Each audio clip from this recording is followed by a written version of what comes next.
സ്വീഡനിലേക്ക് പറക്കാം പഠിക്കാം സ്റ്റഡി ലിങ്ക്സിലൂടെ. The best educational consultancy study links international. സ്വപ്നങ്ങൾക്കൊപ്പം എന്നും. അടുത്ത ദിവസം രാവിലെ സമയം 6 മണി. ഇന്നലെ കൊടുങ്കാറ്റ് കാരണം എയർപോർട്ട് അടച്ചതാണ്. ഇന്നലെ രാത്രി ഞാൻ ഉറങ്ങുന്നവരെ അത്യാവശ്യം നല്ല കാറ്റായിരുന്നു. ഇന്നിപ്പോൾ രാവിലെ ഞാൻ എണീറ്റ് നോക്കുമ്പോഴത്തേക്കിനും കടൽ പ്രക്ഷുബ്ധമാണ്, പക്ഷേ കാറ്റിന് ഒരല്പം ശമനമുണ്ടെന്നാണ് എനിക്ക് തോന്നുന്നത്. അവിടെ എയർപോർട്ട് ഓപ്പൺ ആയിട്ടുണ്ടോ എന്നുള്ളത് എയർപോർട്ടിൽ പോയാൽ മാത്രമേ അറിയാൻ സാധിക്കുകയുള്ളൂ. ഇന്നലെ രാത്രി 7 മണിക്ക് പോകേണ്ടിയിരുന്ന എൻ്റെ വിമാനം ക്യാൻസൽഡ് ആയിരുന്നു. ഇന്നലെ ഉള്ള എല്ലാ വിമാനങ്ങളും ക്യാൻസൽഡ് ആയിരുന്നു. പകരം ഇന്ന് രാവിലെ 8:20 അവർ വിടും എന്നാണ് പറഞ്ഞിരുന്നത്. ഇനിയിപ്പോൾ അവിടെ പോയാലും അറിയാൻ പറ്റുള്ളൂ എന്താ അവസ്ഥ എന്നുള്ളത്. കാരണം അവിടെ നിന്ന് ഫസ്റ്റ് ഫ്ലൈറ്റ് രാവിലെ 8 മണിക്കാണ്. അതുമാത്രമല്ല ഫ്ലൈറ്റ് റഡാറിൽ എൻ്റെ വിമാനം ഒന്നും ലിസ്റ്റ് ചെയ്തിട്ടുമില്ല. ഇവിടെ ഫ്ലൈറ്റ് റഡാറൊക്കെ കണക്കാണ്, അതൊന്നും പ്രോപ്പറായിട്ട് കിട്ടത്തൊന്നുമില്ല. കാരണം ഇവർക്ക് തോന്നിയ പോലെ ഇവർ ബസ് എടുത്തുകൊണ്ട് പോകുന്ന പോലെയൊക്കെയാണ് ഇവർ മിക്കവാറും വിമാനങ്ങൾ എടുത്തുകൊണ്ട് പോകുന്നത്. ഇവിടെ അങ്ങനെയൊക്കെയാണ് ഇവിടെ സംഭവങ്ങളൊക്കെ. ഐലൻഡ് ടു ഐലൻഡ് അങ്ങനെയാണ്. ഞാൻ ആക്ച്വലി ഇന്ന് പോകേണ്ടത് ഇവിടെ നിന്ന് സെയിൻറ്റ് കിറ്റ്സ് എന്ന് പറഞ്ഞ അടുത്തൊരു രാജ്യത്തേക്കാണ്. എന്ത് സംഭവിക്കുന്നത് എനിക്കറിയില്ല. എന്തായാലും ഞാനിപ്പോൾ രാവിലെ എയർപോർട്ടിലേക്ക് പോയി നോക്കാം. അപ്പോൾ ബൈ ബൈ. ഇനി സി യു ഞാൻ പറയുന്നില്ല. ഇനി എനിക്ക് തിരിച്ചിങ്ങോട്ട് വരണ്ട, എനിക്ക് തിരിച്ചു പോകണം. ഓക്കെ, പിന്നെ കാണാം. അയ്യോ, ഞാൻ വീണ്ടും പിന്നെ കാണാമെന്ന് പറഞ്ഞു. പക്ഷേ പിന്നെ കാണാമെന്ന് പറയണ്ടായിരുന്നു. പിന്നെ കാണാമെന്നുള്ള പറച്ചിൽ ചില സമയത്ത് പിന്നെ കാണേണ്ടി വരും, അതാണ് പ്രശ്നം. അടിപൊളി. ഇവിടെ രാവിലെ റിസപ്ഷൻ 7 മണിക്ക് തുറക്കുകയുള്ളൂ. രാവിലെ 6:30 ആയതേ ഉള്ളൂ. എന്നാ ചെയ്യാ? ചാവി എന്നാ പണ്ണുമേ, ഇവിടെ ഹോട്ടലിൽ ആരുമില്ലേ, എന്നാ പണ്ണുമേ ചാവി എന്നാ പണ്ണുമേ. എന്തിനാടാ ഞാൻ reception? Hello, excuse me, security. No security. രാവിലെ ചെക്കൗട്ട് ചെയ്ത് പോകണമെങ്കിൽ ഇപ്പം എന്നാ ചെയ്യാ? സെക്യൂരിറ്റി വരുന്നുണ്ട്, സെക്യൂരിറ്റിയോട് പറയാം. അല്ലാണ്ട് ഇപ്പം എന്നാ രാവിലെ 7 മണിക്കൊക്കെ ആൾക്കാർ വരുവുള്ളടേ, എന്തോ കഷ്ടമാണെന്ന് എനിക്ക്. Good morning. So I am checking out. Can give the key to the reception? Where you are, here? Yeah. What room number? 4208. 4208. Yep. Yeah.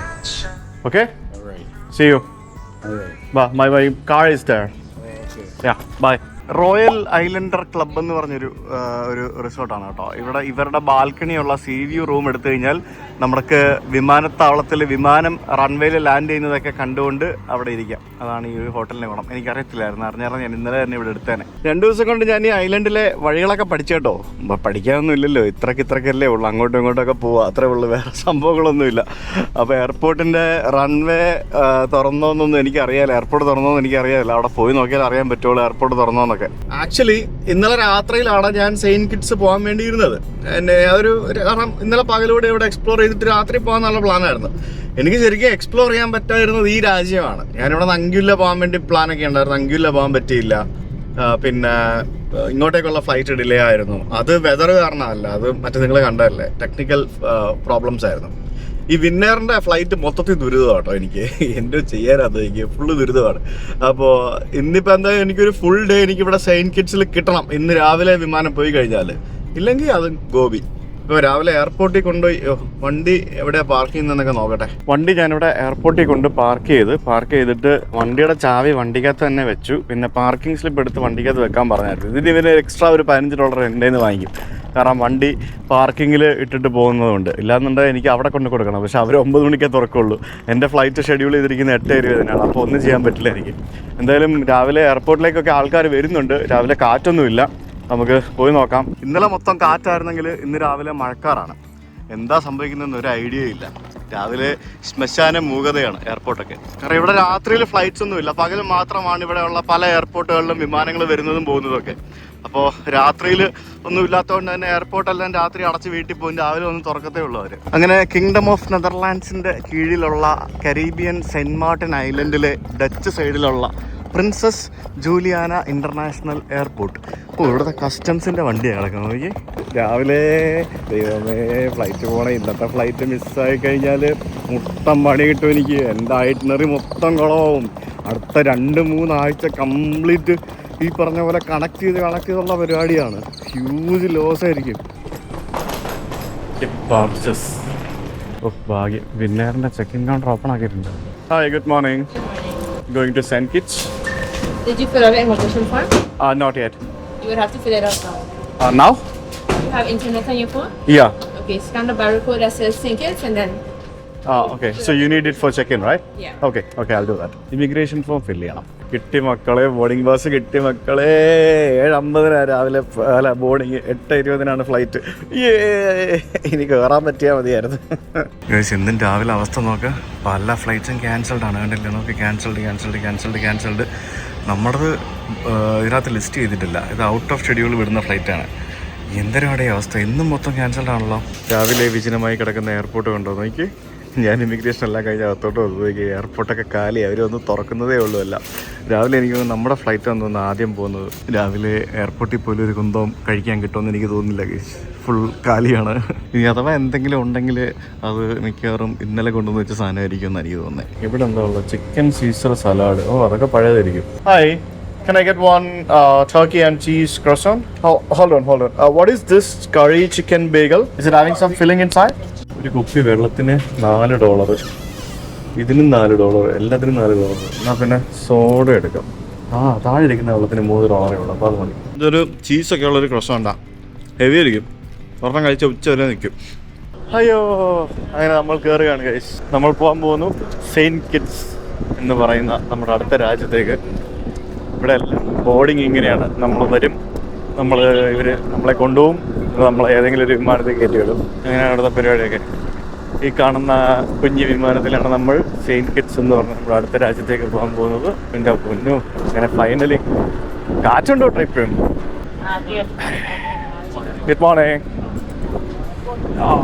നമുക്ക് വലതുവശം തിരിക്കണം, കാരണം ഇത് മറ്റേ DHC D Havilland Canada twin otter വിമാനം. We will sit here, അല്ലേ? ഇതാകുമ്പോൾ ചിന്ത കുറവുണ്ട്. For the flight, can you ensure seatbelts are all securely fastened around your waist? You need the seat pocket in front of you. Your briefing card is stored. Can you familiarize yourself with it? Underneath your seats, life vest. This aircraft group is 6 emergency exits, 2 in the cockpit, 2 in rows 2 and 2 in row 7. Please be reassured that we don't ever use those. However, we always like to know where they are. Short 23 minutes of flight time over to St. Kitts. Sit back, relax, enjoy the flight. 23? Okay.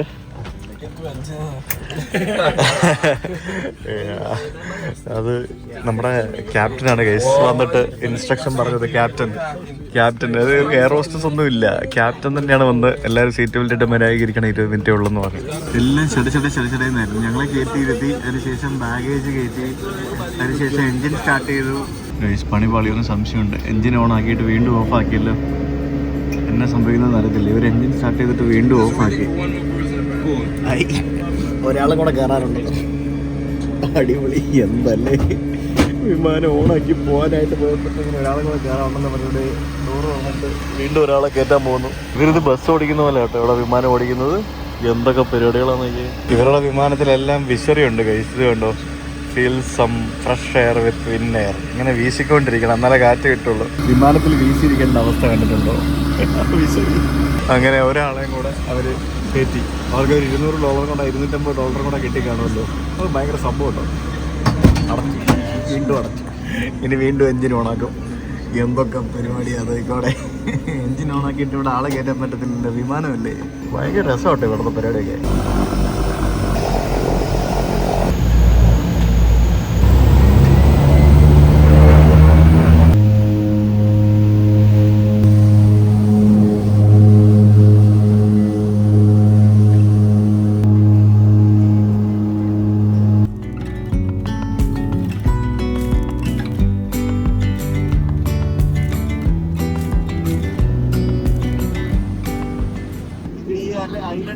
Tropical rain forest ഉണ്ട്.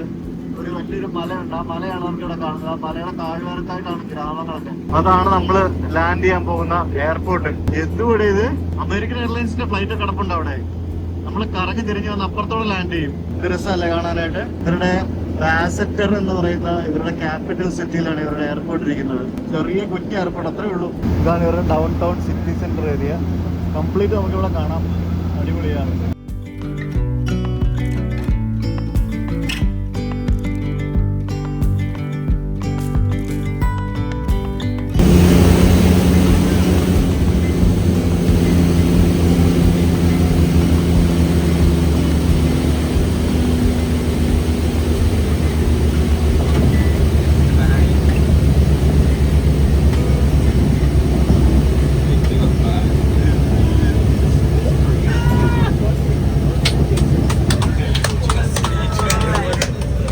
ഇവിടെ എല്ലാവർക്കും പേടിയാണ് വിമാനത്തിനകത്ത് ഇരുന്നിട്ടേ.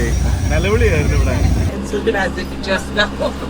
Welcome to St. Kitts and Nevis. That was a great flight, Captain. Yeah, thank you. Thank you. എൻ്റെ പൊന്ന്, finally അങ്ങനെ നമ്മളിവിടെ എത്തി guys. അങ്ങനെ സെയിൻറ്റ് കിറ്റ്സ് ആൻഡ് നെവിസ്, നമ്മുടെ 84ാമത്തെ രാജ്യം, അവിടേക്കാണ് നമ്മളിപ്പോൾ ഇറങ്ങി വന്നിരിക്കുന്നത് ഈ വിൻഡെയർ വിമാനത്തിൽ. ഇവിടെയും കാറ്റാണിപ്പോൾ. സെയിൻറ്റ് കിറ്റ്സ് ആൻഡ് നെവിസിൽ Robert L Bradshaw international airport എന്നാണ് ഈ എയർപോർട്ടിൻ്റെ പേര്. Let me go inside. അങ്ങനെ പുറത്തിറങ്ങി വന്നു ഗൈസ്. എൻ്റെ അമ്മോ, ഇത്ര ഉള്ളു കേട്ടോ എയർപോർട്ട്. നിങ്ങളാണോ ജിബിൻ? നമസ്കാരം. ഈ എന്നെ അവര് അവിടെ പിടിച്ചിരുത്തി എന്താന്ന് പോലും പറഞ്ഞില്ല. ഒരു ബാഗ് അതെന്നെ അല്ല എന്നെ അവിടെ പിടിച്ചിരുത്തി എന്താന്നൊന്നും പറയുന്നില്ല. പിന്നൊന്നും പറഞ്ഞില്ല, പൊക്കോളം പറഞ്ഞു. എന്താ സംഭവിക്കുന്ന അറിയില്ലല്ലോ, വെറുതെ ഒരു രസം. പിന്നെ ബാഗൊക്കെ തുറന്നു നോക്കി. ചുമ്മാ അവർക്ക് നേരം പോക്ക്. നമ്മളെ കാണുമ്പോ അല്ലെങ്കിലും ഉള്ളതല്ലേ എല്ലായിടത്തും. ഇവിടെ കാറ്റും മഴയൊക്കെ കഴിഞ്ഞോ? ചെറിയ കാറ്റ് ഇന്ന് അവിടെ കാറ്റും മഴയുണ്ടായിരുന്നു. ഇവിടെ മഴയില്ലായിരുന്നു. മഴയും കാറ്റൊക്കെ ആണല്ലേ? നമുക്കൊരു സുഖമുള്ളൊരു കാലാവസ്ഥ ആണല്ലേ? ശരി, ഓക്കെ, വെരി ഗുഡ്. വളരെ കുഞ്ഞൊരു എയർപോർട്ട്. അതിന് മുമ്പിൽ അവരുടെ ഫ്ലാഗൊക്കെ ഉണ്ട്. ഈ കാണുന്ന ഈ ഒരു ചെറിയ ബിൽഡിംഗ്, ഇത്രേ ഉള്ളൂ എയർപോർട്ട് എന്ന് പറയുന്നത്. കണ്ടോ, ഇതാണ് എയർപോർട്ടിൻ്റെ ചുറ്റിനുമുള്ള ആ ഒരു പരിസരം എന്ന് പറയുന്നത്. നേരെ പാർക്കിംഗ് ഗ്രൗണ്ട്, എയർപോർട്ട്, അല്ലാതെ വേറെ നല്ല സംഭവങ്ങളും കാര്യങ്ങളൊന്നുമില്ല. ജിബിൻ, ഹായ് ജിബിൻ. ജിബിൻ നമ്മുടെ നാട്ടില്? കൊച്ചി എറണാകുളം. ഈ ഭാഷ കേട്ടിട്ട് ഞാൻ ചോദിക്കാൻ പാടില്ലാത്തൊരു ചോദ്യമാണല്ലോ. എത്ര വർഷമായി ഇവിടെ? ഒരു 25 വർഷമായി. 25 ആകണം. എന്റെ പൊന്നു, എന്ത് ചെയ്യണം ഇവിടെ? ഇവിടെ ഗവൺമെന്റിൽ വർക്ക് ചെയ്യണം. ഗവൺമെന്റിൽ എന്ത് വർക്ക് ചെയ്യണം? എന്ത് ജോലി? അവിടുത്തെ നെറ്റ്വർക്ക് അഡ്മിൻ. ഇവിടുത്തെ നമ്മുടെ ട്രഷറി ഡിപ്പാർട്ട്മെന്റ്. അത് ശരി, നിങ്ങൾ ഇവിടുത്തെ സിറ്റിസൺ ആയോ? സിറ്റിസണായി. $4 ലക്ഷം എന്തോ കൊടുത്തു കഴിഞ്ഞാൽ ഇവരുടെ പാസ്പോർട്ട് ഒന്ന് പൈസ കൊടുത്ത് വാങ്ങിക്കാം. ഇൻവെസ്റ്റ്മെന്റ്, അങ്ങനെ കുറെ സംഭവങ്ങളൊക്കെ ഉണ്ട്. ഞാൻ വന്ന് ഇമിഗ്രേഷനിൽ ഇത് കൊടുത്തു, ഫോം ഫില്ല് ചെയ്യണമല്ലോ. ഒരു ഫോം ഫില്ല് ചെയ്ത് $18 ഫീസ് അടയ്ക്കണം. എന്നാലും നമുക്ക് QR കോഡ് കിട്ടുള്ളൂ. അപ്പൊ അത് അവിടെ കൊടുത്തിട്ട് അവരെനിക്ക് എൻട്രി നമ്മുടെ ETA പോലെ.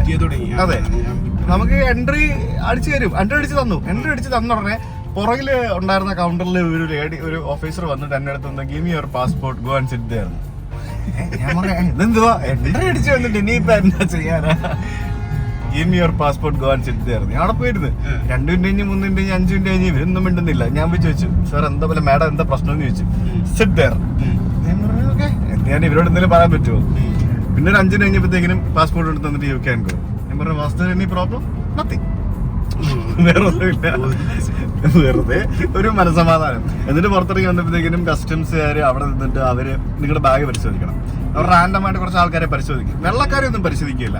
നമ്മളെ പോലുള്ള ആൾക്കാരൊക്കെ കണ്ടു കഴിഞ്ഞാൽ അവർക്കെല്ലാം പരിശോധിക്കണം. വെള്ളക്കാരോടൊന്നും ഒന്നും ചോദിക്കുകയില്ല, പരിശോധിക്കുകയില്ല. അതല്ലെങ്കിലും അങ്ങനെയൊക്കെ തന്നെ. ഈ പറഞ്ഞ പോലെ ഡ്രഗ്സും ബാക്കിയുള്ള പരിപാടിയൊക്കെ കൊണ്ടുവരുമായിരിക്കും. അതൊക്കെ കൊണ്ടായിരിക്കും. സെന്റ് മാർട്ടിൻ എന്നല്ലേ വന്നത്? Saint Martin. അപ്പൊ എവിടെയായിരുന്നു ബസ്? ഞാൻ സെന്റ് വിൻസെന്റ്. അല്ല, സെന്റ് വിൻസെന്റ് അല്ലല്ലോ, ഒരു minute. Saint Martin. Saint Vincent വേറെ അല്ലേ? Saint Martin. ഇതെല്ലാം Saint Martin, Saint Joseph, Saint Vincent, എല്ലാ സെയിന്റ് കിറ്റ്സ്, ഇതൊക്കെ ഒന്ന് തന്നെ. അപ്പൊ നമ്മളിപ്പോ ഉള്ള സെയിന്റ് കിറ്റ്സ് എന്ന് പറയുന്ന ഈ രാജ്യം ഈ കരീബിയൻ രാജ്യങ്ങളിലെ ഏറ്റവും ചെറിയ രാജ്യമാണ്. ഏകദേശം 50,000 ആൾക്കാർ ഇവിടെ ജീവിക്കുന്നുള്ളൂ. ചിക്കൻ കാലി പോലത്തെ രാജ്യം. പെലിക്കൻ ഷോപ്പിംഗ് മോൾ, ആദ്യത്തെ ഷോപ്പിംഗ് മോൾ. അത് ശരി, ഇത് ഇവിടുത്തെ ഷോപ്പിംഗ് മോൾ ഉണ്ടോ നോക്കി. ഞാൻ വന്ന സമയത്ത് ഇതൊക്കെ ഇപ്പോഴും ദാരിദ്ര്യ ലുക്കാണല്ലോ മൊത്തത്തില്. അല്ല, ദരിദ്രമല്ല, അങ്ങനെ ഞാൻ ആക്കിയല്ലേ, ഒരു ദാരിദ്ര്യ ലുക്ക്. അത് ഞാൻ പറഞ്ഞതാ. സിഗ്നലൊക്കെ ഉണ്ട്. തായ് റെസ്റ്റോറന്റ് ഉണ്ടല്ലോ അവിടെ, ലോട്ടസ് തായ് ബിസ്ട്രോ. എല്ലാം ഇങ്ങനത്തെ തടി കൊണ്ടുണ്ടാക്കിയ പഴയ കെട്ടിടങ്ങളാണല്ലേ? കൊള്ളാലോ. ഇവിടെ ഒരു പഴയ ബിൽഡിംഗ് ഒരു റീസ്റ്റോർ ചെയ്തോണ്ടിരിക്കുന്നത് മ്യൂസിയം ആണല്ലേ. ഇതിപ്പോഴും കോമൺവെൽത്ത് രാജ്യമാണ്. പണ്ട് ബ്രിട്ടീഷുകാരുടെ ടെറിട്ടറി ആയിരുന്നു ഇവരും അങ്കുല്ലയും. പിന്നീട് ഇവരൊരു രാജ്യമായി മാറി. അങ്കുല്ല പിന്നീട് ബ്രിട്ടീഷിന്റെ ടെറിട്ടറി ആയിട്ട് തന്നെ തുടരാൻ തീരുമാനിച്ച്. ഇത് കൊള്ളാലോ, ഇത് പണ്ടത്തെ സാധനങ്ങളാട്ടോ. ഒന്ന് പെയിന്റ് അടിച്ചൊക്കെ വെക്കായിരുന്നു. തുരുമ്പെടുത്തിരിക്കുന്നു. ഇവരുടെ രാജ്യത്തിന്റെ സെക്രട്ടേറിയറ്റ് ബിൽഡിങ്ങാ. അതായത് ഇവരുടെ പ്രൈം മിനിസ്റ്റർ, ഇവർക്ക് പ്രസിഡന്റ് ഇല്ലല്ലോ, ഗവർണർ പ്രൈം മിനിസ്റ്റർ, ഗവൺമെന്റ് ഹൗസിലായിരുന്നു അത് നമുക്ക് ഗവർണർ മറ്റേ ബ്രിട്ടീഷ് ഇതല്ലേ, അങ്ങനല്ലേ അവരുടെ സിസ്റ്റം? അതായത് മറ്റേ ബ്രിട്ടീഷ് കിങ് അപ്പോയിന്റ് ചെയ്യുന്ന ഗവർണർ, അങ്ങനെയല്ലേ? അങ്ങനെയുള്ള ഗവർണർ. പിന്നെ ഇവിടെ പിന്നത്തെ പ്രൈം മിനിസ്റ്ററും ബാക്കിയുള്ള സെനറ്റ് മെമ്പേഴ്സും ഒക്കെ ഇവിടുത്തെ ജനങ്ങൾ തിരഞ്ഞെടുക്കുന്നത്. അപ്പോൾ ഇവരുടെ പാർലമെന്റ് മന്ദിരം ഇതാണ് ആ കാണുന്നത്. നോക്കിയാൽ ഗവൺമെന്റ് ഹെഡ് ക്വാർട്ടേഴ്സ്. ഞങ്ങളിപ്പോൾ ഉള്ളത് ഇവരുടെ ക്യാപിറ്റൽ സിറ്റി ആയിട്ടുള്ള ബാസറ്റിയർ എന്ന് പറഞ്ഞ സ്ഥലത്താണ്. ബാസറ്റിയർ എന്ന് പറഞ്ഞ സ്ഥലത്ത് ഇവരുടെ ഗവൺമെന്റ് ഹെഡ് ക്വാർട്ടേഴ്സ് ആണ് ഈ കാണുന്നത്. ട്രഷറി ചേംബേഴ്സ്, ഇവിടെയാണ് നമ്മുടെ ജിബിൻ ചേട്ടൻ വർക്ക് ചെയ്യുന്നത്. Accountant general department, ministry of finance. അത് ശരി, നിങ്ങൾ വെല്ലുവിളിയല്ലേ? ഈ കെട്ടിടങ്ങളൊക്കെ ഇപ്പോൾ കാണുമ്പോഴും എനിക്ക് പണ്ടത്തെ ബ്രിട്ടീഷുകാരുടെ ഭരണ സമയത്തുള്ള സംഭവങ്ങളും നമ്മൾ ഈ പഴയ സിനിമകളിൽ കാണുന്ന പോലത്തെ സെറ്റപ്പുകളും അങ്ങനത്തെ സംഭവങ്ങളൊക്കെയാണ്. ഈ ഭാഗത്ത് ഇതൊക്കെ നോക്കി, ഇത് അങ്ങനെ നിലനിർത്തിയേക്കണേണ് ഇവിടെ ഈ ഏരിയ. ആണല്ലേ? മാറിക്കൊണ്ടിരിക്കുകയാണ്, പുതിയ ബിൽഡിങ്ങുകളൊക്കെ വരാൻ തുടങ്ങി. ഇത് കണ്ടില്ലേ, ഇതിന്റെ താഴെ ബേസ്മെന്റ് ഒക്കെ ഉണ്ട്, കണ്ടോ? ബേസ്മെന്റ് ഉണ്ട്. പിന്നെ ഇതൊക്കെ താഴെ ഈ കരിങ്കല്ല് വെച്ച് ഉണ്ടാക്കിയിരിക്കുന്നത്. അതിന് മുകളിൽ തടിയുടെ പരിപാടി. ഷൂസൊക്കെ വെക്കാൻ വെച്ചിരിക്കുന്നുണ്ടല്ലേ? By me $50. $50 ഷൂസും ചെരുപ്പും ഒക്കെ വിൽക്കുന്ന കടയാണ് കാണുന്നത്. അപ്പോൾ ഇവിടെ നമ്മൾ നേരത്തെ കണ്ട ആ ഒരു ക്ലോക്ക് ടവർ കണ്ടോ? തോമസ് ബെർക്ലി എന്ന് പറഞ്ഞ ഒരു ആളുടെ മെമ്മോറിയലായിട്ട് ഇവിടെ സ്ഥാപിച്ച ഒരു ക്ലോക്ക് ടവറാണ് ഈ കാണുന്നത്. ബെർക്ലി മെമ്മോറിയൽ എന്നാണ് പറയുന്നത്. ഇത് ഇവിടുത്തെ actually main city centre down town ഏരിയയിലുള്ള ആ ഒരു സർക്കിളുണ്ട്. ആ ഒരു സർക്കിളിലാണ് ശരിക്കും ആ ഒരു ക്ലോക്ക് ടവർ സ്ഥിതി ചെയ്യുന്നത്. എനിക്ക് തോന്നുന്നു ഈ ഭാഗത്തൊക്കെ കൂടുതലും ഇതുപോലത്തെയുള്ള കടകളും പിന്നെ ഗവൺമെൻറ് ഓഫീസുകളും ബാങ്കുകളും അങ്ങനത്തെ സംഭവങ്ങളൊക്കെയാണ് കൂടുതൽ കാണാൻ സാധിക്കുന്നത്. നമ്മളിപ്പോൾ ഉള്ള ഈ രാജ്യമുണ്ടല്ലോ, ഇത് പണ്ട് ഞാൻ പറഞ്ഞില്ലേ, പണ്ട് കൊളംബസ് വന്ന് ആദ്യമായിട്ട് കണ്ട ഈ ഭാഗത്തെ സ്ഥലങ്ങളിലൊന്നാണ് ഇത്. കൊളംബസിൻ്റെ ആ ഒരു സെക്കൻഡ് വോയേജ് ഓഫ് ഡിസ്കവറിയിൽ പുള്ളി ആദ്യമായിട്ട് എത്തിപ്പെട്ട ദ്വീപാണിത്. അതിനുശേഷമാണ് പിന്നെ യൂറോപ്യൻസ് ഇവിടേക്ക് വരുന്നത്. പിന്നെ കുറേ നാൾക്ക് ശേഷം കൊളംബസ് ഇവിടെ സെറ്റിൽമെൻ്റ് ഒന്നും ഉണ്ടാക്കിയിട്ടുണ്ടായിരുന്നില്ല. പക്ഷേ ഇവിടെ ഫ്രഞ്ച് സെറ്റിൽമെൻ്റ് ഉണ്ടായിരുന്നു. ഫ്രഞ്ച് റിലേറ്റഡ് ആയിട്ടുള്ള സംഭവങ്ങൾ ഇപ്പോഴും പല സ്ഥലത്ത് ഇവിടെ കാണാൻ പറ്റും. പിന്നെ അതിന് ശേഷമാണ് ബ്രിട്ടീഷുകാർ വന്ന് ഇത് ബ്രിട്ടീഷ് സ്ഥലമാക്കി മാറ്റുന്നത്. അപ്പോൾ ഈ സമീപത്ത് അങ്ങോട്ടും ഇങ്ങോട്ടും ഇപ്പോൾ നമുക്ക് നേരത്തെ ഉണ്ടായിരുന്ന സെൻറ്റ് മാർട്ടിൻ, ഈ പറഞ്ഞ പല സ്ഥലങ്ങളും ബ്രിട്ടീഷ് ഫ്രഞ്ച് ഇവർ രണ്ടിനും കൂടെയുള്ള കൈയടക്കി ആഴ്ന്നിരുന്ന സ്ഥലങ്ങളായിരുന്നു. അപ്പോൾ ഈ ബ്രിട്ടീഷുകാരുടെ സമയത്ത് ഇവിടെ അവരുടെ മെയിൻ പരിപാടി എന്ന് പറയുന്നത് ആഫ്രിക്കയിൽ നിന്നും മറ്റുമൊക്കെ സ്ലേവ്സിനെ കൊണ്ടുവന്നിട്ട് ഇവർ ഈ ഷുഗർ കെയിൻ ഫാക്ടറി, അതായത് ഇവിടെ ഷുഗർ കെയിൻ ധാരാളം നട്ട് വളർത്തി പഞ്ചസാര ഉണ്ടാക്കുന്നതിന് വേണ്ടിയുള്ള ഫാക്ടറികൾ സ്ഥാപിച്ച് അത്തരത്തിലൊരു ഇവിടെയുള്ള പല ദ്വീപുകളും പഞ്ചസാര ഉൽപ്പാദിപ്പിക്കുന്ന സ്ഥലങ്ങളാക്കി ഇവർ മാറ്റി. അതായിരുന്നു ഏതാനും വർഷങ്ങൾക്ക് മുൻപ് വരെ ഈ ഒരു രാജ്യത്തിന്റെ പ്രധാന വരുമാന സോഴ്സ് എന്ന് പറയുന്നത്. പിന്നീട് ആ ഒരു ഷുഗർ പ്രൊഡക്ഷൻ കോസ്റ്റും മറ്റുമൊക്കെ എക്സ്പെൻസീവ് ആയിട്ട് വന്നതോടുകൂടി ഗവൺമെൻറ് അധീനതയിലുണ്ടായിരുന്ന ഷുഗർ ഫാക്ടറി അടക്കം ഇവരെല്ലാവരും ഇതെല്ലാം ക്ലോസ് ചെയ്തു. അങ്ങനത്തെ ഒരു ഇൻഡസ്ട്രി ഇപ്പോൾ ഇവിടെ ഇല്ല. പകരം ഇവരിപ്പം ഫോക്കസ് ചെയ്തിരിക്കുന്നത്, ഇവരുടെ പ്രധാന വരുമാനം എന്ന് പറയുന്നത് ചെറിയ രീതിയിലുള്ള മറ്റ് അഗ്രികൾച്ചറും പിന്നെ ടൂറിസമാണ് ഇവരുടെ മെയിൻ പരിപാടി. അതിലുപരിയായിട്ട് ഓഫ് ഷോർ ബാങ്കിങ്, ലൈസൻസിങ്, അതെ, അങ്ങനത്തെ പരിപാടികളൊക്കെയാണ് ഇവരുടെ ഇപ്പോഴത്തെ പ്രധാന വരുമാന മാർഗം എന്ന് പറയുന്നത്. സെയിൻറ്റ് കിറ്റ്സും അതേപോലെ തന്നെ നമ്മുടെ VP സിംഗിന്റെ കാലഘട്ടത്തിൽ, രാജീവ് ഗാന്ധിയുടെ കാലഘട്ടത്തിൽ ഒരു ചെറിയ വിവാദമൊക്കെ നടന്നതൊക്കെ പലർക്കും അറിയാവുന്ന കാര്യമായിരിക്കും. അവരുടെ VP സിംഗിന്റെ മകന്റെ അങ്ങനെയല്ലേ അതെ, VP സിംഗിന്റെ മകൻ ഒരു 35 കോടി രൂപയുടെ ഉണ്ടാവും. അതെ, 35 കോടിയുടെ ഹവാല ഇടപാട് ഇവിടെ ഉണ്ടായിരുന്നു എന്നൊക്കെ പറഞ്ഞുകൊണ്ടൊരു വിവാദമൊക്കെ നടന്നിട്ടുണ്ടായിരുന്നു. ഗൂഗിൾ നോക്കി കഴിഞ്ഞാൽ you will get more details of that. അപ്പൊ അത്തരത്തില് ധാരാളം ഇടപാടുകൾ നടക്കുന്ന ഒരു രാജ്യം കൂടിയായിട്ട് ഇത് മാറി. സന്തോഷം. ചേട്ടൻ മലയാളിയാ? നമസ്കാരം. ഇത് ഞാൻ കണ്ടിട്ടുണ്ടല്ലോ. ആണോ? എവിടെ? വീഡിയോ ഇല്ല, നമ്മുടെ ഈ 380. അത് ശരി. വിമാനം 380. എന്താ പേര് ചേട്ടന്റെ? എന്റെ പേര് സന്തോഷ്. എത്ര വർഷം ഇവിടെ? ഇവിടെ നമ്മള് 22-23 വർഷം. അത് ശരി. ഒരേ സമയത്തുള്ള ആണോ? എവിടെ നാട്ടില്? പത്തനംതിട്ട. എവിടെ? മേക്കൊഴൂരോ? ഞാൻ കോഴഞ്ചേരി. കോഴഞ്ചേരി. അതെ, കോഴഞ്ചേരിയൊക്കെ നമുക്ക് ശരിക്കും അറിയാം. ഫാമിലി ഒക്കെ ഉണ്ട് ഇവിടെ? ഒറ്റയാണോ? ഉണ്ട്. ശരി. നിങ്ങളുടെ കടയാണോ? അല്ലല്ല, വർക്ക് ചെയ്യുക. Okay, very good. നല്ല കാര്യം. ഞാൻ ഇങ്ങനെ കൊറേ വീഡിയോ കണ്ടിട്ടുണ്ട്. അപ്പൊ കണ്ട സന്തോഷം. അങ്ങനൊന്നുമില്ല.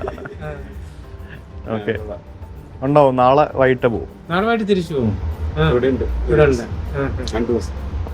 2 പകലുണ്ട്. 2 പകലാണ്. അപ്പൊ ഇന്ന് വൈകിട്ട് എവിടെയെങ്കിലും പോന്നെ? വൈകിട്ട് എന്താ പരിപാടി? വൈകിട്ടൊരു പരിപാടി ഇല്ല. കാര്യങ്ങളൊക്കെ ഇറങ്ങിയാലോ? ക്യാസിനൊന്നും ഞാൻ ഇല്ല. അല്ല അതിലെല്ലാം കയറി നടക്കാനാ ഹോട്ടല് മാരിയറ്റ്. അതോ അത് വേണേ എന്തെങ്കിലും ചെയ്യാം. ഫുള്ള് കറങ്ങുന്ന സ്ഥലം. അല്ല ഒന്നും ഞാൻ മാരിഡ് ഒക്കെ ഉണ്ട് ഇവിടെ. ശരി, ഓക്കെ. ഹയാത്തുണ്ട്. Okay, very good.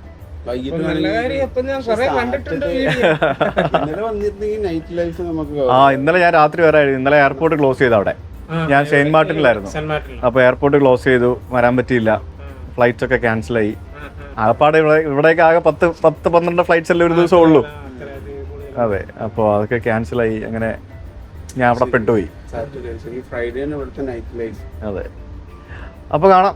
ഇവിടെ ഈ സുവനീർ ഒക്കെ എവിടെ വാങ്ങിയാ കിട്ടുന്നത്? ബാങ്ക് നെറ്റുകളൊക്കെ എല്ലാം വേറെ സ്ഥലങ്ങളാ? മറ്റേ ക്രൂസ് ട്രിപ്പ് വരുന്ന സ്ഥലം അല്ലേ? ഓക്കെ, ശരി എന്നാ ബൈ, കാണാം. ഞങ്ങള് സൂപ്പർ മാർക്കറ്റിൽ കയറിയതാണ് രണ്ട് സാധനങ്ങളൊക്കെ വാങ്ങിക്കാനായിട്ട്. ഓറഞ്ച് ഇതുണ്ടല്ലേ, ഓറഞ്ച്. ഇത് ഇന്ത്യൻ സെക്ഷനാ. Kasuri methi, Amma's kitchen, banana chips. ഇതൊക്കെ ഉണ്ടോ ഇവിടെ? നമ്മുടെ ഇവിടെ ഒരു ഇന്ത്യൻ പുള്ളിയുണ്ട്. ചിപ്സ് ഇവിടെ ഉണ്ടാക്കുന്നുണ്ട്. ഇവിടത്തെ പഴം എടുത്ത് ഇവിടെ തന്നെ വറുത്തെടുക്കും. അത് ശരി. Okay, ഫലാഫിൽ mix, hot mango chutney, പിന്നെ വേറെ ടിക്ക മസാല, പിന്നെ നമ്മുടെ സ്പൈസസ്, അങ്ങനെ കുറേ സാധനങ്ങളൊക്കെ ഉണ്ട് കേട്ടോ. ഇവിടെ കിട്ടുമല്ലേ നിങ്ങൾക്ക് അത്യാവശ്യം എല്ലാം? ഒന്നുമില്ല. അതെ, കടുക്, സിനമൺ, ഗരം മസാല പൗഡർ, പിന്നെ ബേ ലീവ്സ്, മുളക് പൊടി. ഇതെന്താണ്? Lakshmi extra hot chilli powder. അത് ശരി. പാനിപൂരി മസാല വരെ ഉണ്ടല്ലോ. പാനിപൂരി മസാല, പിന്നെ അംചൂർ പൗഡർ, കറി മസാല ഫോർ ചിക്കൻ. അടിപൊളി, എല്ലാം ഉണ്ടല്ലേ. നൈസ്. കിഷൂടി ചന്ദ്രമണി എന്നും പറഞ്ഞുകൊണ്ടുള്ള ഒരു ഇന്ത്യക്കാരൻ്റെ റെസ്റ്റോറൻ്റ് അല്ല, സൂപ്പർ മാർക്കറ്റാണ് ഈ കാണുന്ന. റാംസ് എന്ന് പറയുന്ന ഈ ഒരു സൂപ്പർ മാർക്കറ്റ്. ഇതിപ്പോൾ ഇവിടെ ഒരു 4-5 സൂപ്പർ മാർക്കറ്റ് ഇവിടെ ഉണ്ട്. ഇവിടെ കുറച്ച് തമിഴ് വംശജരായിട്ടുള്ള തമിഴരായിട്ടുള്ള ആൾക്കാരൊക്കെ ഇവിടെ വർക്ക് ചെയ്യുന്നുണ്ട്. പുള്ളി തമിഴനാണല്ലേ? അല്ലേ? അല്ല, കിഷൂടി ചന്ദ്രമണി എവിടത്തെയായിരുന്നു? ഗുജറാത്തിയാണ്. ആണോ? രാംചന്ദാനി. അങ്ങനെയായിരുന്നോ? ഞാൻ കിഷൂടി, ഞാൻ വേറെന്തൊക്കെയോ വായിച്ചു. പോട്ടെ, സാരമില്ല. നമ്മൾ ഫുഡ് കഴിക്കാൻ വേണ്ടി വന്നിരിക്കുകയാണ്. ഉച്ചക്കത്തെ ഭക്ഷണം. ഇത് ലോക്കൽ കഫേ ആണല്ലേ? ലോക്കൽ റെസ്റ്റോറൻ്റ് ആണല്ലേ? ശരി.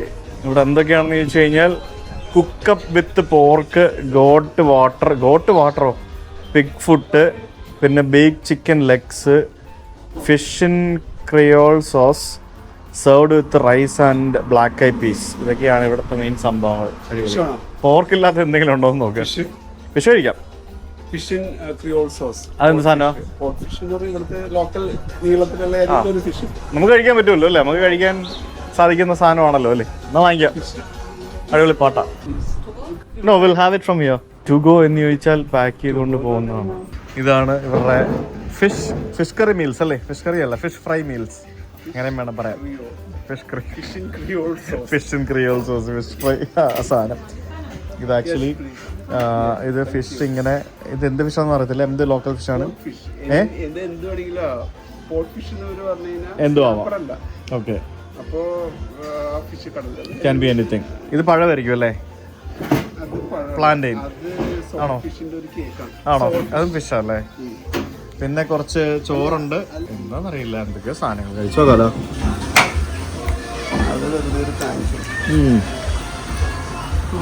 എന്തുവാ? ഇതെല്ലായിടത്തും, ലോകത്തെല്ലായിടത്തും ഒരേപോലെ. മീൻ കണ്ടു കഴിഞ്ഞാൽ അന്നേരം വരും. എന്തുവാ?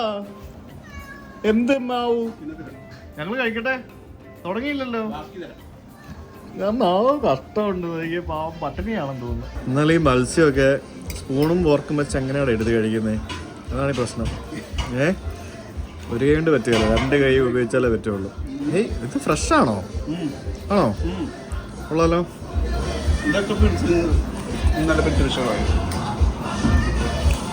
ഇത് കൊള്ളാം, നല്ലതാണല്ലോ. നൈസ്. കോവിഡ് കാലത്തെ അനുസ്മരിപ്പിക്കുന്ന ബോർഡുകൾ. നോ മാസ്ക്, നോ എൻട്രി, പിന്നെ പ്ലീസ് സാനിറ്റൈസ് അപ്പോൺ എൻട്രി. പുള്ളിക്കാരിയാവുന്ന ഇതുവരെ എടുത്ത് മാറ്റിയിട്ടില്ലെന്ന് തോന്നുന്നു. നമ്മൾ ഈ കാണുന്ന വളരെ മനോഹരമായിട്ടുള്ള ഒരു റെസ്റ്റോറൻറ്റിലിരുന്നാണ് ഫുഡ് കഴിച്ചത്. നല്ല അടിപൊളി റെസ്റ്റോറൻ്റ് ആയിരുന്നു. കൊടുങ്കാറ്റ് ഇങ്ങനെ സൈഡിൽ കൂടെ മാറിപ്പോയെന്നുണ്ടെങ്കിലും ഇങ്ങനെ മൂടി നിൽക്കുകയാണ് മൊത്തത്തിൽ. ഏത് സമയത്തും മഴ പെയ്യാമെന്നൊക്കെ ഉള്ള പോലെ മൂടി നിൽക്കുകയാണ്. പക്ഷെ മഴ പെയ്യുന്നുമില്ല. ഇത് എന്ത് ഹോട്ടല്? ഇത് എവിടെ? ഇത് ഹോട്ടല്? ഇതാണോ ഹോട്ടല്? ദൈവമേ, ഇത് തന്നെയാണോ? ആണല്ലേ? ഇതാണ് ഞാൻ ബുക്ക് ചെയ്ത ഹോട്ടല്. ദൈവമേ,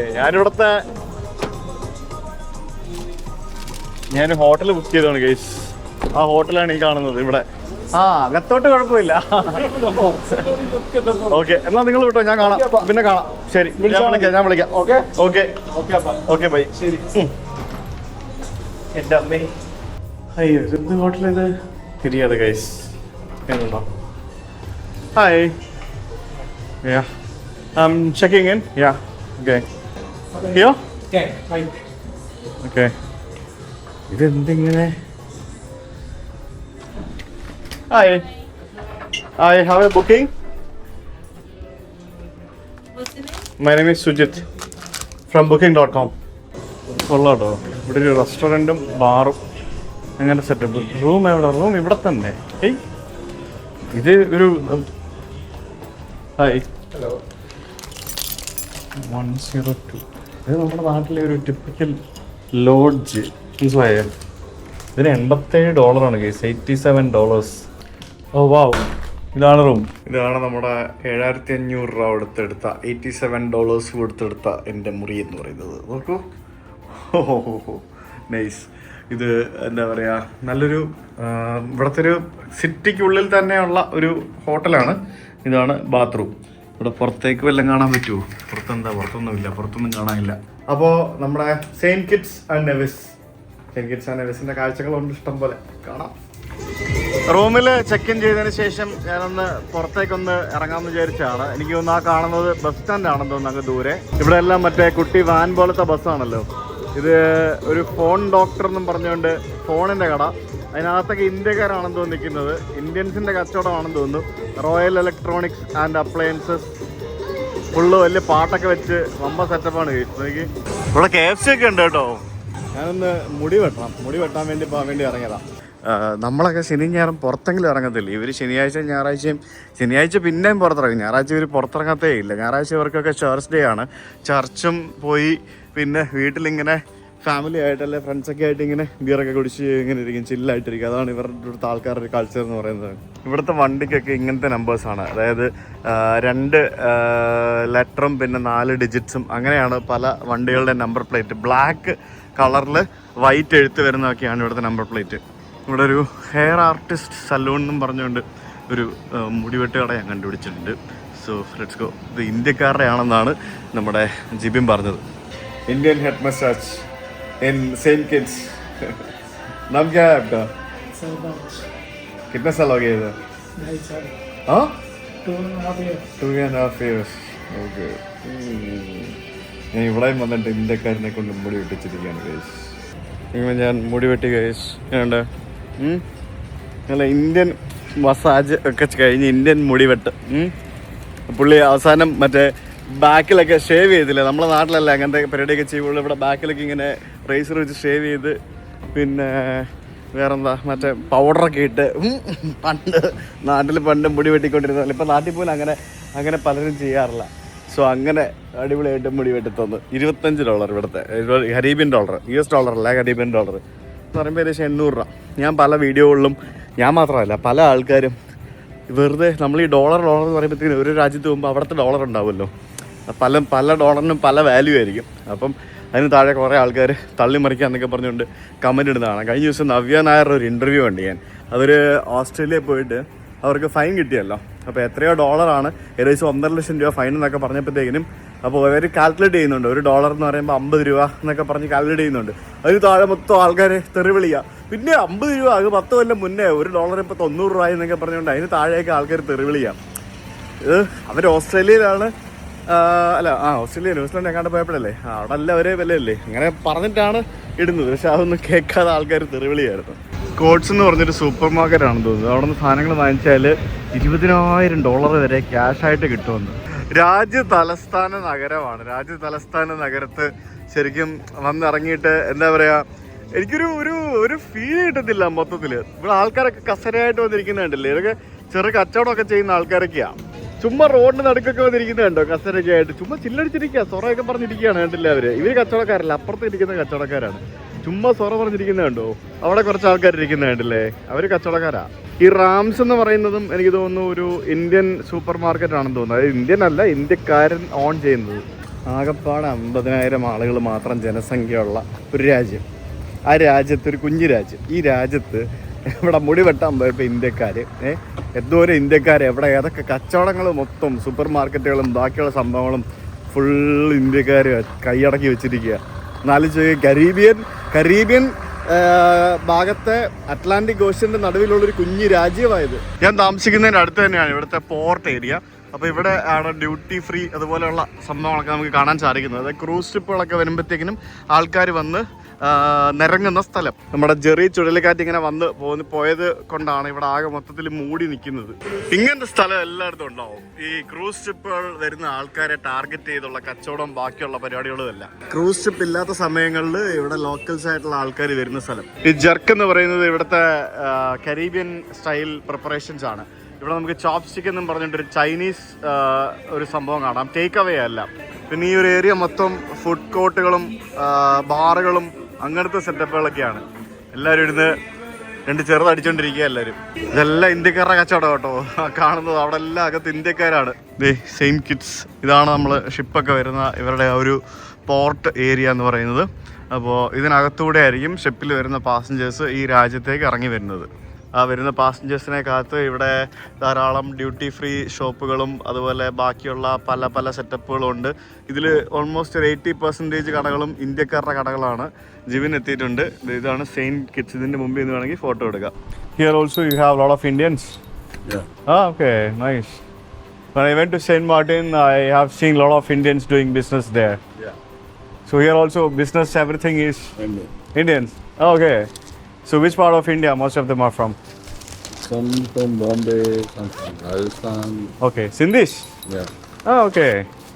The Sindhi people are into business, right? Yeah. Okay, nice. 10 years. How much? 10 years. 10 years. I have the other one. Give me this. I have give AC. back 10 back. Okay, fine. Thank you. Thank you. You want the bag? No. I'm good. Thank you.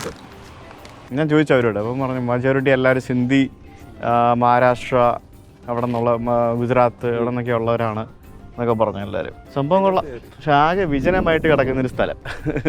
അതുകൊണ്ടൊരു ഒരു ഒരു വൈബില്ല. മനസ്സിലായത്? കുറച്ച് നല്ല തിരക്കും ആളും ബഹളം ഒന്നും ഇല്ലെങ്കിൽ ഉണ്ടെങ്കിൽ അതുണ്ടാവും. നാളെ ഇൻ കേസ് ഷിപ്പ് ഉണ്ടെങ്കിൽ അവരുടെ ചോദിച്ചറിയാറുണ്ട്. ഷിപ്പ് ഉണ്ട്. ഷിപ്പ് ഉണ്ടെങ്കിൽ രസമായിരിക്കും അല്ലേ? എല്ലാവരും കടയൊക്കെ തുറക്കും അല്ലേ? ഷിപ്പില്ലെങ്കിൽ ആരും തുറക്കത്തില്ല. 2 കടയൊക്കെ അവിടെയൊക്കെ തുറക്കും. ഇവിടെ ചായ കിട്ടില്ല, മദ്യം മാത്രമേ കിട്ടുള്ളൂ. ഇവിടെ ചായ കിട്ടില്ല ബ്രോ, എനിക്ക് തോന്നുന്നില്ല കിട്ടുമെന്ന്. ഇവിടെ കള്ള് മാത്രമേ ഉള്ളൂ. കിട്ടുമോ? ഇവിടെ ആൾക്കാർ കള്ള് പിടിച്ചോണ്ടിരിപ്പുണ്ട്. പിള്ളേരൊക്കെ ഭയങ്കര ക്യൂട്ടാണേ. ഒരു ചായ പിടിക്കാൻ കരുതി ഒരു കടയിൽ പോയത്. അപ്പോൾ അവിടെ ചായ ഒന്നും ഇല്ല, മെനു ഇല്ല. അവിടെ ഇന്ത്യക്കാരാണോ അവര്? അത് നേപ്പാളികളോ? ഇന്ത്യക്കാർ 2 പേരുണ്ട്. അപ്പോൾ അവരോട് ചായ ഉണ്ടാക്കി തരാമെന്ന് ചോദിച്ചപ്പോഴത്തേക്കിനും അവർ അവിടെ കള്ള് പിടിച്ചോണ്ടിരിക്കുന്നവർക്ക് ഫുഡ് ഉണ്ടാക്കിക്കൊണ്ടിരിക്കുക. 10-15 മിനിറ്റ് എടുക്കും. ഞങ്ങൾ പറഞ്ഞാൽ ശരി പോയിട്ട് വരാമെന്ന് പറഞ്ഞു. അങ്ങനെ നല്ല അടിപൊളി മസാല ചായ കിട്ടിയിരിക്കുകയാണ്. ഇന്ത്യക്കാരെ കൊണ്ട് പറഞ്ഞുണ്ടാക്കിപ്പിച്ചു. ബിയർ കുടിക്കുന്നതായിരുന്നു ലാഭം. ബിയർ വേണ്ട, ഒരു ഡബിൾ ബ്ലാക്കിന്റെ ഒരു ലാർജ് വാങ്ങായിരുന്നു 2 ചായ കുടിച്ച പൈസക്ക്, അല്ല 1 ചായയുടെ പൈസക്ക്. ഞാനിപ്പോൾ നിൽക്കുന്ന സ്ഥലം കണ്ടോ പൈസ നോക്കൂ. എവിടെ നോക്കി എന്തോരം വലിയ പാറക്കഷ്ണമാണെന്ന് നോക്കി ഇട്ടിരിക്കുന്നത്. ഇത് എങ്ങനെ ഇവിടെ കൊണ്ടിട്ടിട്ടുണ്ടാവുമെന്ന് ഞാൻ ആലോചിക്കുന്നത്. This is really big. അങ്ങനെ പാറക്കഷ്ണങ്ങൾ ഇട്ടിട്ട് ക്രൂസ് ഷിപ്പുകൾ അടുപ്പിക്കാൻ വേണ്ടി ഇവർ ചെയ്തിരിക്കുന്ന സ്ഥലമാണ് ഈ കാണുന്നത്. ഇവിടെ 1, 2, 3, 4 ക്രൂസ് ഷിപ്പുകളൊക്കെ അറ്റ് എ ടൈമിൽ വന്ന് നിൽക്കാവുന്ന രീതിയിലുള്ള ആ ഒരു സെറ്റപ്പാണ് ഇവിടെ റെഡിയാക്കിയിരിക്കുന്നത്. എന്നിട്ട് ആൾക്കാർ ഇതിലൂടെ ഇറങ്ങിപ്പോവും, തിരിച്ച് കയറിപ്പോവും. Welcome to Saint Kitts. ഈ ക്രൂസ് ഷിപ്പിൽ വരുന്ന ആൾക്കാർക്ക് ഇമിഗ്രേഷൻ പരിപാടികളൊക്കെ എല്ലാം ക്രൂസ് ഷിപ്പിനകത്ത് തന്നെ ആയിരിക്കും. അവർ പാസ്പോർട്ടും കാര്യങ്ങളൊന്നും പുറത്തേക്ക് ഇറക്കിക്കൊണ്ട് വരത്തൊന്നുമില്ല. അതൊക്കെ അവർ അകത്ത് തന്നെ ആയിരിക്കും എന്ന് എനിക്ക് തോന്നുന്നത്. ചില സ്ഥലങ്ങളിലേ ഉള്ളൂ ഇമിഗ്രേഷനൊക്കെ പുറത്ത് വയ്ക്കുന്നത്. ഇല്ല, എല്ലാം ക്രൂസ് ഷിപ്പിൽ വരുന്നത് ഇറങ്ങുക, തിരിച്ചു പോവുക. അവരുടെ പാസ്പോർട്ടൊക്കെ ക്രൂസ് ഷിപ്പിനകത്തായിരിക്കും. നമ്മൾ ഇന്ത്യയിൽ കൊച്ചിയിലൊക്കെ ഞാൻ കണ്ടിട്ടുണ്ട് ക്രൂസ് ഷിപ്പ് വരുമ്പോൾ പുറത്ത് ആൾക്കാർ ഇമിഗ്രേഷനൊക്കെ ചെയ്തിട്ട് ഇറങ്ങിപ്പോകുന്നത്. ശരിക്കും അതിനൊക്കെ വേറെ സിസ്റ്റം ഉണ്ട്. ആ സിസ്റ്റം റെഡിയാക്കി കഴിഞ്ഞാൽ ഇതൊക്കെ സിമ്പിളാവും.